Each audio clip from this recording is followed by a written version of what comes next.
back on our radio show. Steve Young, my Pro Football Hall of Fame friend, kind enough to join us right here on the Rich Eisen Show. How you doing, Steve? Good to see you. Rich, good to see you, buddy. Okay. You know, the conversation about what the Niners are up to right now, before we get to the DeeBo, I want to just start right off the bat with what you think the Niners should do with Brock Purdy, Steve Young. Well, you got a little backdrop. I think the effort to make sure that we had Super Bowl ready teams the last few years while Brock was on his rookie contract was, you know, the owner, Jed York and John York and Denise, DeBartolo York, were all in. And I think what happened with Nick Bosa and then with Brandon Ayuk changed the nature this year of how they are going to go about it. I don't think they were really appreciative of how that went down and how they got pushed. And I think that they're going to, you almost feel like a lot more declarative statements coming out. And I think that's not going to change Brock's situation. It's just that you have to have the background. It's not the same mentality that in the last couple of years. I think there's going to be a little more rigor to it all. And that's okay. Back to Brock, your original question, Rich. Look, you know, the game today is dominated. The prototype is the guys that are winning the Super Bowls, the guys that can throw it all over the field, run all over the field, get all the free first downs, all the touchdowns that are out there with their legs. They press.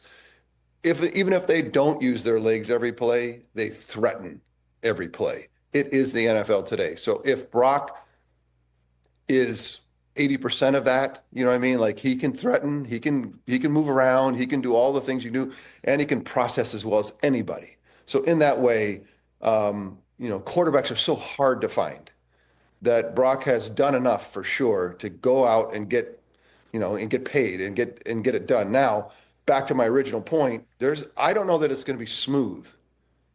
How could it be smooth, right? Because there's going to be, you know, Brock's people are going to want $60 million a year, and the 49ers, I'm just making this up, but 45, sure. Whatever it is. And there's just going to be some back and forth. And, but I guess just hold on to that thought that I gave you earlier about the spirit of what ownership and what, you know, general managers and even Kyle are thinking about and the rigor about how they're going to handle some of it. So it'll get done, but I don't know how fast it'll get done. Right. And, you know, obviously negotiations are frequently messy. I mean, the easy sailing is that's the infrequent one. So let's just put aside how we're going to get there. But I do believe they will get there. But so what do you say to anybody out there in Niner fandom? Certainly when you see DeeBo get his exit visa, and there's probably more to that than just cap concerns.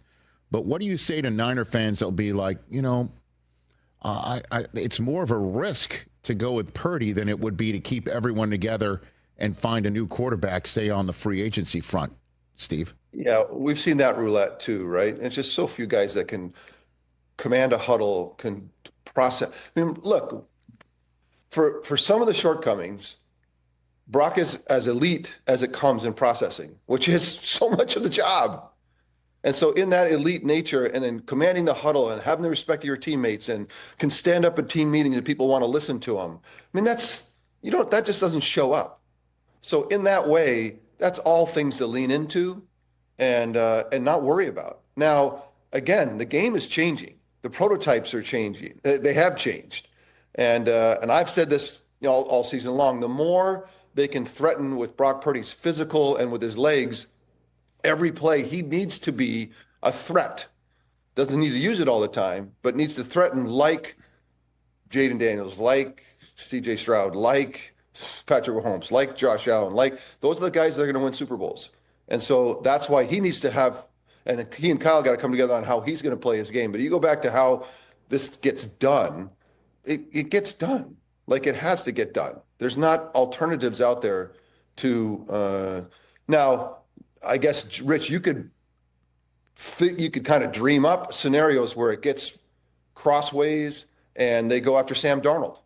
I mean, you could see that, but it's so far in the distance. That's something would have to go haywire for something like that to happen. Well, what's your evaluation of Sam? If you have one, Steve, I'd be willing to take it from you.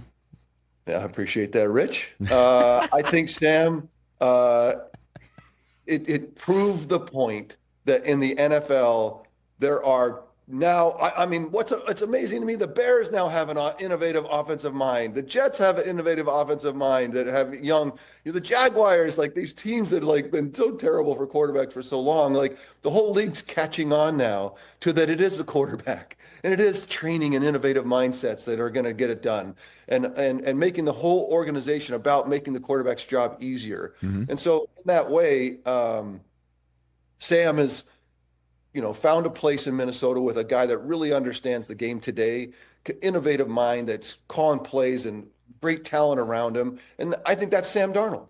Now, Sam Darnold going back to Cleveland, it's hard to pick a team that, you feel like you can't handle going to Pittsburgh. Like, it's a whole different story.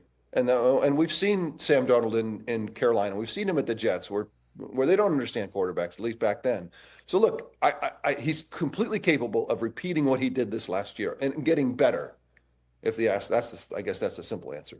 Well, I mean, in terms of what we saw in the last 2 weeks of the season and how poorly it went against Detroit in the finale, and then obviously against the Rams in the playoffs, there's a sense that Darnold hit a ceiling.